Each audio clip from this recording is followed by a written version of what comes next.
Welcome back to the Innovative Agency, everybody. Sharon Toerek here with you again. And spring is finally sprung. It's spring 2026, depending on when you're listening to this. I hope your weather is getting a little bit better. And I hope the weather for your business is getting a little bit better too. I'm off personally about 6 weeks of continuous conference attendance in the agency world. And so it has been really interesting to hear about what agency owners and leaders are thinking about a lot of things, AI specifically, amongst others. And we're going to have a conversation today about one aspect of AI. I'm really excited about today's guest because I think it's good to have a different take on the way we need to be thinking about how AI affects our work and the results and recommendations that we're counseling our clients around. And so Justin Inman is our guest today. Justin is the CEO and founder of Emberos. And Justin, Emberos does a couple of different things related to AI and AI discoverability, but I'm going to let you explain what the business does, and maybe we can start a little bit with your journey to founding it, because I know that you've worked in a lot of aspects of the marketing industry, and so maybe let's talk a little bit about what got you to where you are now. Sure. Well, thank you for having me. It's Yeah. a pleasure to meet you and be here today and talk about everything. So yeah, my name is Justin Inman. I'm the founder and CEO of a company called Emberos. We are the operating system for AI brand control and visibility. And just a little bit about my journey. I spent about a decade at Google working in the ad tech and martech side of the business, so previously known as DoubleClick, sold to a lot of agencies, a lot of Fortune 500 companies, some of the biggest marketers of the world, everyone from Coca-Cola to L'Oreal to Unilever. I managed a team of global sellers at Google too for the Sony portfolio. And I really saw a lot of different like transitions, I would say, when consumer shifts happened on a macro level, whether that was search, mobile, social, or even YouTube. We saw kind of like how marketers would adapt to that next new channel or point of discovery. And yeah, worked and helped like a lot of my clients at Google kind of navigate those changes, and the agencies specifically to kind of navigate those changes, because we're really in that era now today as well. Just with AI becoming the point of discovery, it's really becoming a net new channel for really marketers and agencies to be thinking about. I think that's a great place to start. I have so many questions and things I want to get your point of view about.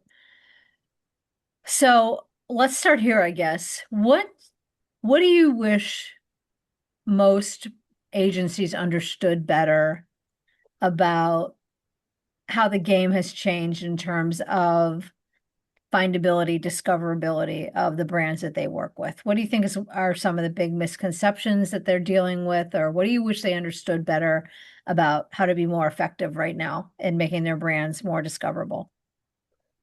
I think a lot of agencies are starting to think about this pretty holistically. I think the biggest miss that I see is that this is something that you can essentially create your own tool or vibe code your way into addressing how your clients are showing up in these LLMs. Trust me, it's very hard to do, and we built a big company off of it. I would say like the biggest point that most agencies need to be aware of is that similar to all of those kind of net new points of discovery shifting, whether that was YouTube or social or mobile or search, we're in this era right now. And a lot of those took a few or 2 to 3 years, maybe even 5 years for like wildly a larger kind of adoption across from a consumer standpoint. Uh, that window for AI as becoming kind of the front door of the internet is closing quite rapidly. Especially if your listeners listen to the Google I/O or Google Marketing Live updates last week, search as we know it today is going to look very different in the next 4 months. Google just announced their largest update to Google search than in the last 25 years. So everything is going to be AI search. And so if you're not prepared for that, if you're not preparing your brands or your portfolio for that, you might run the risk of effectively being locked out of that conversation, right? And so for me and for our agencies that we work with and our clients, we're preparing for that shift, and that shift is we're in the eye of the storm right now. AI chatbots are becoming the front door of the internet. Google AI overviews are appearing 60% plus more of the time than your typical your typical 10 blue links that you've seen in the past, which is crushing organic search traffic to your site. And so that's just going to get worse. So everyone needs to be very prepared for this new frontier that we're exploring and we're going down, because it's here, it's today, and for your listeners, you really need to start to be thinking about it like yesterday. So before we hit record today, you and I had a brief conversation, and one of the things that you shared with me was that you hope that agencies understand the conflict between what you just said, which is the dramatic change in how brands get found, with the amount of slop that we're using AI to create and put out there. And I'm not saying agencies are creating slop, although some of them probably are, but in general, it is being created by the multitudes. Let's put it that way. Um, how do we start to peel back the layers of fixing this conflict between, because we're using AI to create this slop, right? Yep. And we're doing it, agencies are trying to adopt the tools and use them efficiently, effectively, without destroying their own business models, by the way. Do good things for their brand clients.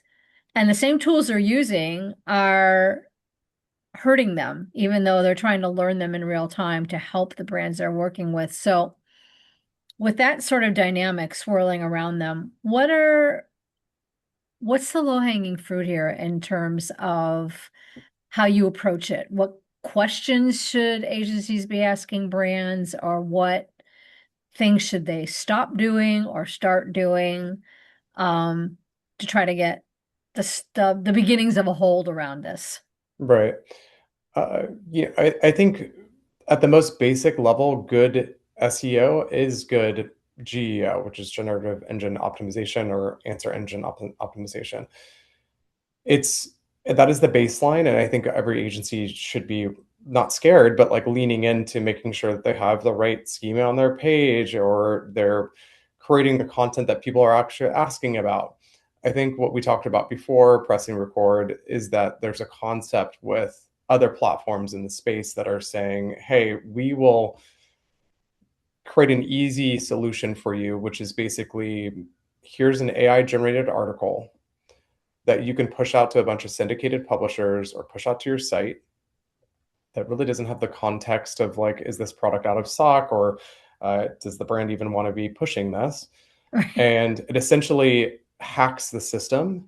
And so you've got, what I always like to say is you got grandma's blog becoming the authoritative cited source for best running shoes. And it's just a matter of time until the consumers wake up and say, why is grandma's blog actually being cited in these LLMs? And also the LLMs are starting to wake up themselves and saying, wow, this internet is filled with AI slop that it's just people are trying to game the system. Let's roll out some spam filtering.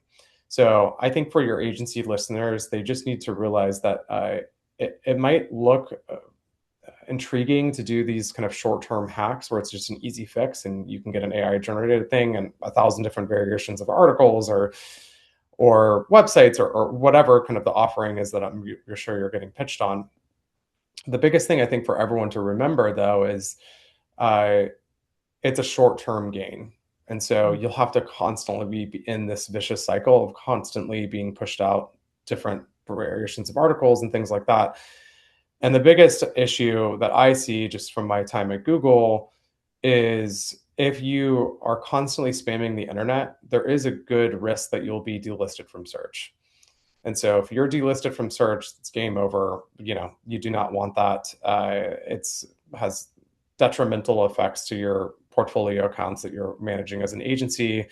You know, have a bad impact on your agency reputation. There's a lot of negative things that happens with that. So the Mhm. way that we approach it is we really think about how do we influence the most highly authoritative cited sources that are not going to be going away. So like YouTube is not going to be going anyway anytime soon, right? How do we work with Reddit? How do we work with your PR teams and your brand and your strategy teams to tighten up narratives about your product or your company in general? And so we really think about the long-term visibility gains versus the short-term hacks. And I think that's one of the most important things that really agencies need to be wary of, that because you're just constantly getting pitched on these short-term solutions. And unfortunately, I do think it's going to have downstream negative impacts for your business and really your client. I want to pull out a thread of what you just said. That's very helpful. And I wanted to pull out a thread or two. I have felt for a while like we're in a bit of a back to the future moment when it comes to discoverability. If you're too young to know what I'm talking about, No, go I go know look it Back to the up. Future. Um, I feel like the same basic tactics that have been utilized for years to get brands noticed or discovered are the things that now will be favored in terms of discoverability that is AI driven. And what do I mean by that? It feels to me like you just said it yourself, showing up cited by the right experts, interviewed by the right, media, putting out content in the right channels.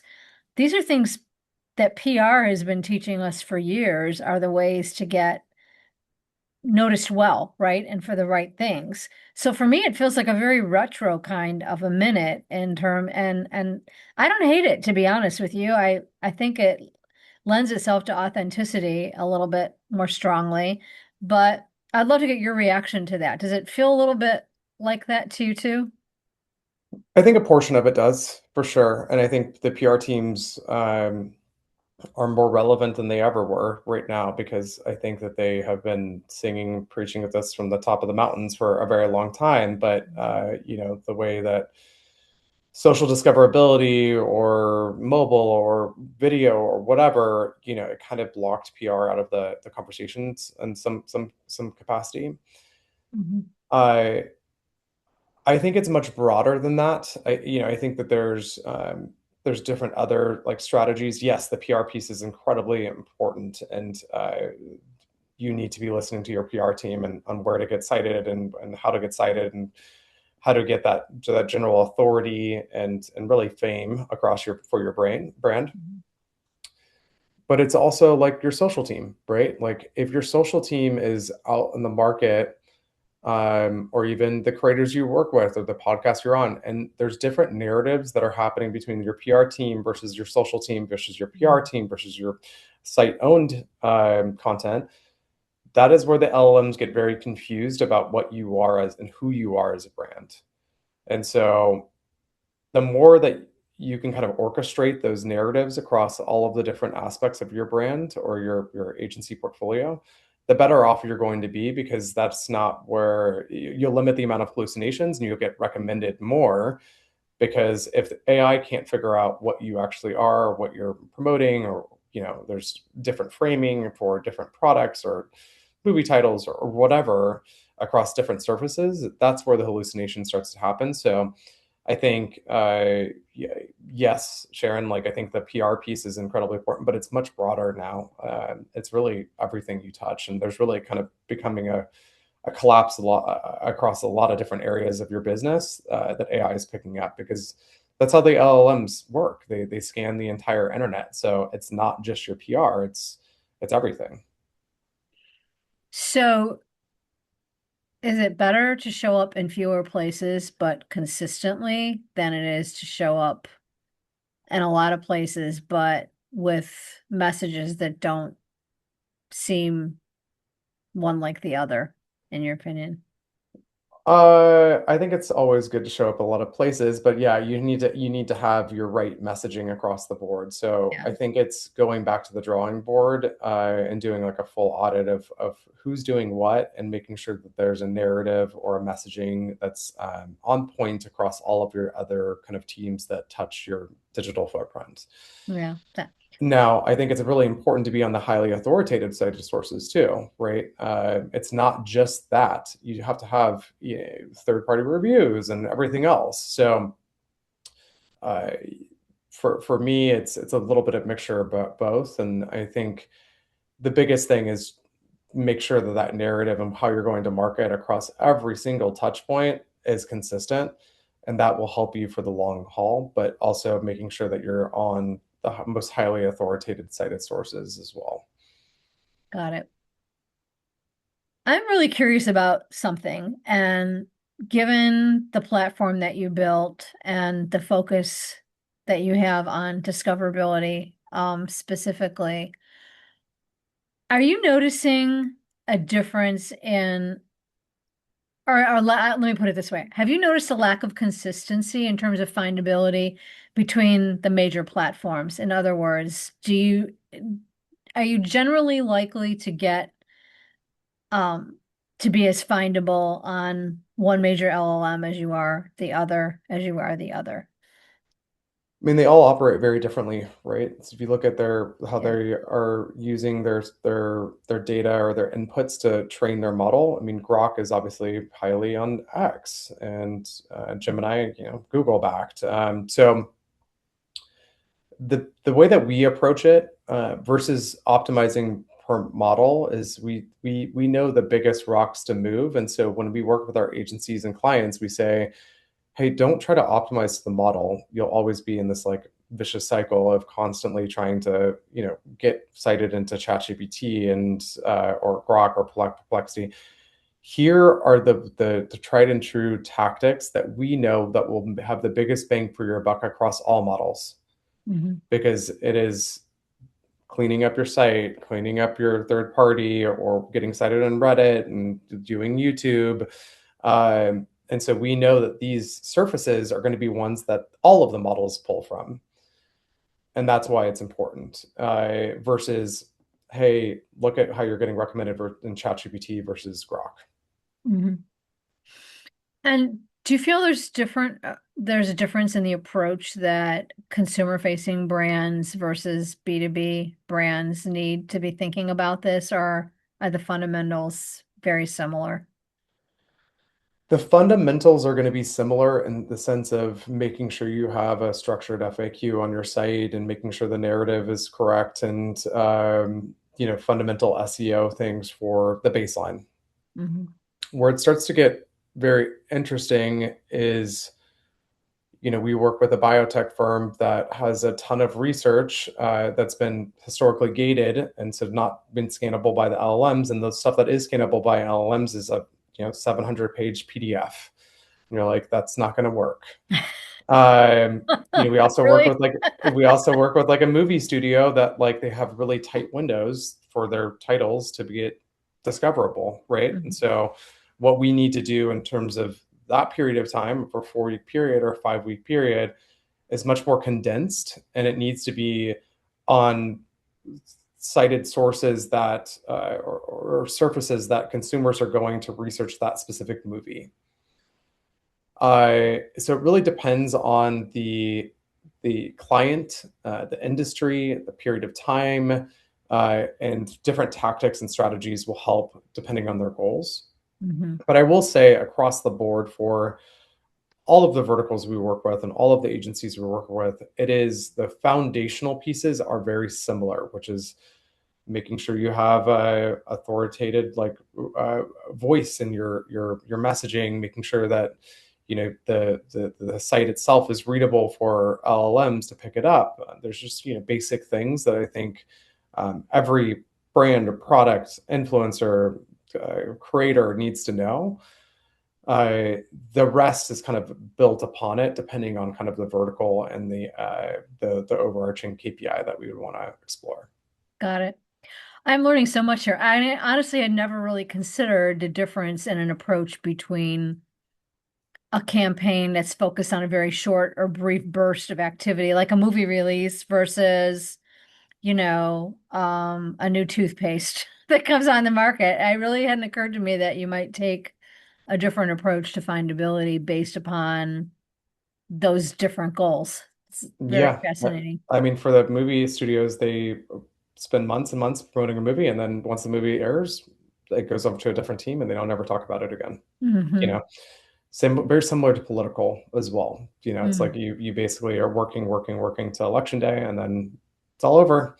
On to the next. And so, very different than like an auto that like they want to continue to release the model, or it's an evergreen type thing that needs to happen by keeping the auto advertisement in front of you for a period of time, because they know if you get exposed to it by X amount, like Mhm. super sophisticated stuff on the auto vertical. But I think it really depends on the business and the marketing teams and their budget and everything like that. But yeah, it's vastly different across every vertical. What questions do you think that agencies or their account teams should be asking brands to be better consultants to them on the whole issue of findability? What do they need to know that maybe they're not digging into enough? What questions should they be asking that maybe they're not asking on a regular basis that would help them be more effective advisors on the whole a matter of it of findability, discoverability? I think the first one is the easiest one. It's go to your clients and say, have you seen a drop in organic search traffic?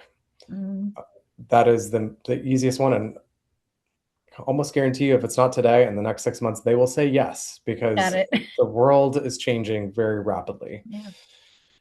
The next piece of what I always like, it's kind of fun for everyone to do, is just go into ChatGPT, Gemini, Grok, Perplexity, whichever model, use a couple models because it might be different, and type in, or even just Google search, because Google AI overviews is a lot of time wildly incorrect, Hmm. and just look at like the top prompts that people would be maybe asking about your specific client, and see what happens when it comes back, because there is pricing inaccuracies, there's inaccurate competitors, inaccurate owners, inaccurate product associations. There's a lot. And so I think to go into a client meeting and saying, look what AI is saying about you, is this correct? Sometimes it may be incorrect, and the client would be like, that sounds great, that's amazing, but a lot of times they'll be like, that's not how we want to be going to market. And so Yeah. that's the entry point, because it's the easiest thing to possible to do, and you can do it yourself. Uh, and it's the Well, and stats are everybody loves some good old affirmation bias, right? We love to hear right, they're awesome, and whether it's true right. or it isn't. Yeah. Yeah, I mean, let's hopefully that's the case, right? Because a lot of times it's not. And maybe they'll be positive within the LLMs, but it will say the wrong product, or the same. It will say when it's if it's out of stock, or where it's sold, or for entertainment companies where it's streaming. Like there's so much inaccuracies that are happening, because it's just the way that LLMs work. And so, as a client, I think you would be concerned, because if the point of discovery was becoming these AI chatbots, and people are going there and asking about your brand or client, your TV show, or your artist, it needs to be accurate, and you need Hmm. to be a part of that recommendational layer. And if you're not, that's a big issue. Hmm. And so, like, I think for all of your agency partners, like, just go there and do the quick audit across the board and see if things are right or wrong, and that gives you an opportunity to be a better partner for their portfolio accounts, because I guarantee you're going to find something incorrect. We've done a lot of research on this. 90% of brands have at least one inaccuracy across all major models. Okay. 90%. Yeah. So I extract one major opportunity out of all of this. I want to ask you for your take on what some others might be, but for agencies, which is um, do discoverability audits. I mean, if you're not doing them right now for your brand clients or your prospects, then it seems to me like it should be a default offering for just about every agency here because you need a valid starting point, right? Yep, I would say that's the entry point. I would just make sure that you're prepared for when they say, okay, what do we do about it? Right. So Talk a that's little bit the more about that. So I would really love folks listening to get some ideas about, from your point of view, where the opportunities are for the next, 18 to 24 months and being better partners, of course, to the brands they work with, but also how they monetize their own work, right? Because that's a yeah, big question right now for a lot of agencies. yeah. I don't know if I can speak for the whole industry, but I can speak about what we're doing specifically. Hmm. I will say that AI visibility is becoming table stakes, and so especially from the enterprise like standpoint, everyone has some sort of tool and space to be able to say how are we showing up across ChatGPT, Gemini, and what does it look like. That's the first step, right? You need to know the measurement piece before you can make any like decisions around what the optimizations or the servicing that the agencies would do. Right. How we look at it is we look at it across your entire digital footprint, and we give optimization recommendations across paid, owned, and earned media based on the insights that we get from the AI visibility kind of dashboards that we are able to see that we've created. Those look like, hey, PR team, here's your boilerplate. Hey, social team, create 3 specific YouTube videos to clear up this hallucination about your product or when this TV show is airing or when this movie is getting released or what this biotech firm does. Hmm. Uh, Here's the top prompts that people are asking about your specific brand or product. Create FAQs on your site that will specifically address those. So when someone asks that prompt, the AI goes and pulls from your site, and the answer is then the answer you've created. Um, Naturally insert yourself into the Reddit world. There's a Reddit thread about your specific product or category or whatever. Either work with a Reddit influencer or community manager to naturally insert your positioning into Reddit. And that's happening all day, every day, by the way. So Reddit is becoming a whole other thing, but Yeah, yeah, that's what's happening. yeah.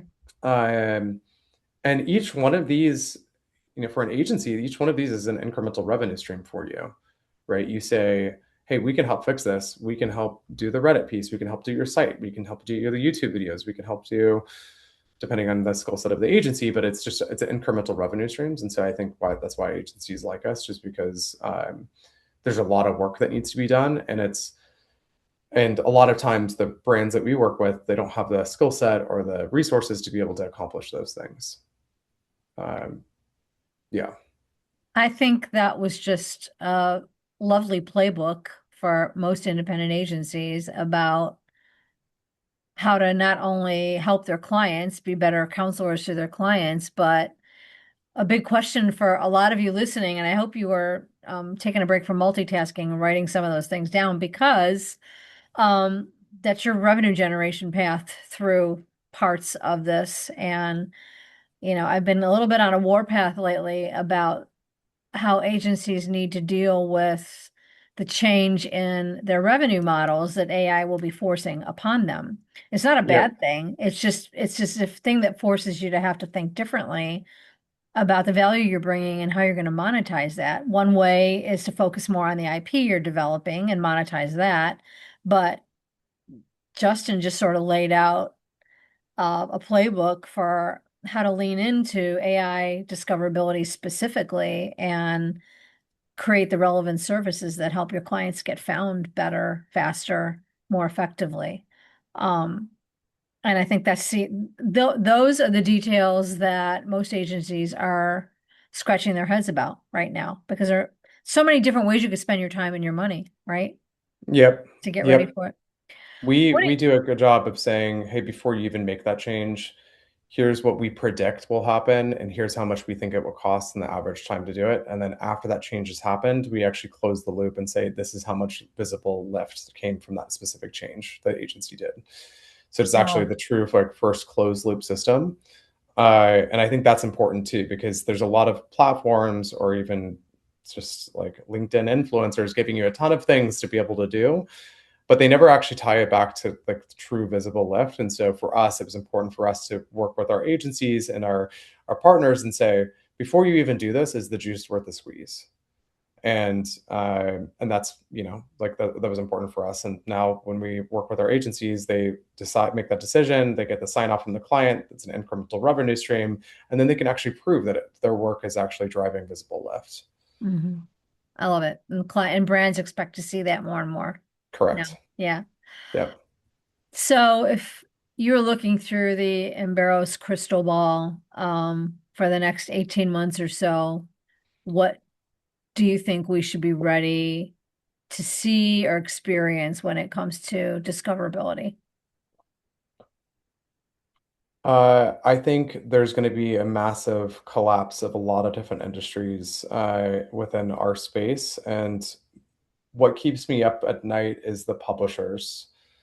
If everything is AI search and these AI are basically taking the data from the publishers and no one's going to the publisher site, they're already in a rough spot already. What happens to the publishers? Like what actually happens to journalism? Yeah. that's scary.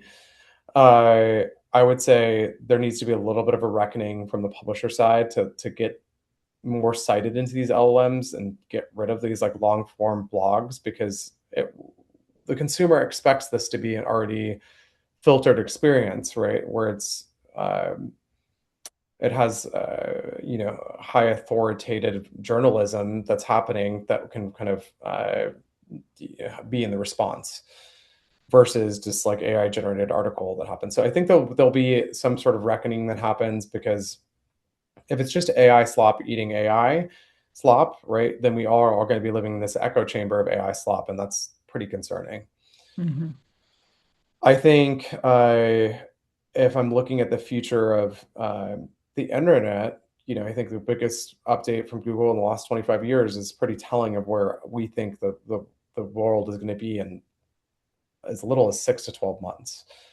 I think that there's going to be an expectation from consumers to actually have a very personalized website experience that's tailored to you, because that's what's happening with every other thing aspect of our lives because of AI. And Hmm. so, how does that change kind of the website experience? And I think you'll start to see a lot of innovation that happens there. And another thing that the agencies should be thinking about too is if the website experience needs to be premium and get information directly to the consumer that's on the website, so they don't have to actually do your typical like website flow. What does Hmm. that look like? And I think there's going to be a lot of innovation that happens there. And then I think there's just going to be a lot of work around measurement. Since like similar, like I said, to early days search and social and mobile and YouTube, the early days of all of those new channels, there was zero measurement. And so the people that kind of leaned into those things early were the real winners of that era because they adopted it before the measurement solutions were kind of fully ironed out. And Hmm. we're in that period of right now, and we're in that gap where measurement hasn't been like solely figured out because we're in a zero click environment now where most people are not clicking through in ChatGPT to the website, and you can't count that as a conversion. So it breaks affiliate. Um, the typical affiliate marketing world starts to break. It breaks programmatic advertising. It breaks the typical like ads on your banner ads on websites. If no one's going to those sites, how does the site like know if it's a bot or an agent or a real human? And will brands still Right. be expected to pay for that, right? Because that's not a human looking at that specific ad. So Hmm. I think there's going to be a lot of disruption across the board from all different aspects of the advertising world, and we're just in the first inning right now. We're starting to see cracks in the wall, but um, it's going to be a little bit of the wild wild west until things are starting to get organized around all three of those buckets that I mentioned. And what about paid advertising on these LLM platforms? How do you think that is going to impact findability or, I mean, we're already a little bit jaded, I think, as consumers about our experience with Google. And from what you're saying, that's going to be uprooted even more in the near future. What is, do you think the impact of having paid ads on the major LLM platforms I is think it's going already here. to, Yeah. I mean, ChatGPT is already doing it. Gemini right. is already doing shopping ads. Yeah. And it's already here. Yeah. Yeah. I think it will be interesting to see how how fast that grows, because if traditional search and how other kind of channels that you historically relied on paid advertising for, if those start to become a little bit more devalued because of the measurement, or because of bots getting to the site and you can't measure it and you don't know who's what, right? Mhm. um, it could either explode or it could be a slow burn, but it's here to stay. Yeah.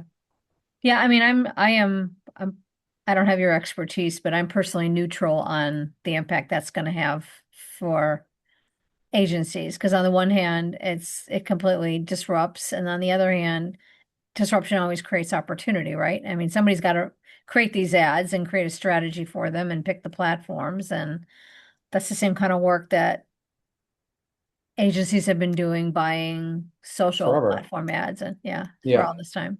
Yeah. Yeah.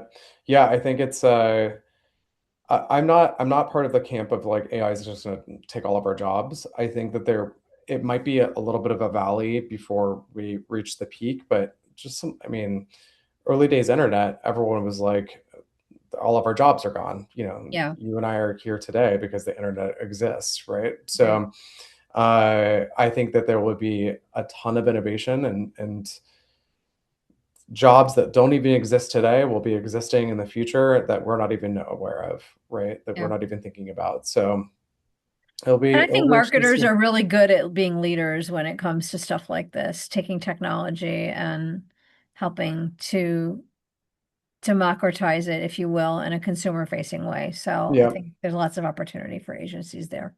for sure, for Yeah. sure. This has been such a learning for me. I want to thank you.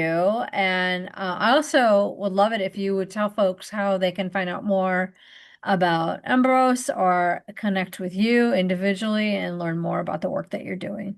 Sure. LinkedIn is the best place for me personally. My name's Justin Inman. And for Emberos, follow us on LinkedIn. You can see all of our updates. We do some really cool, interesting insights and data, just look what's happening in the space pretty regularly. Do a lot of product updates there as well. Or you can go visit our website, www.emberos,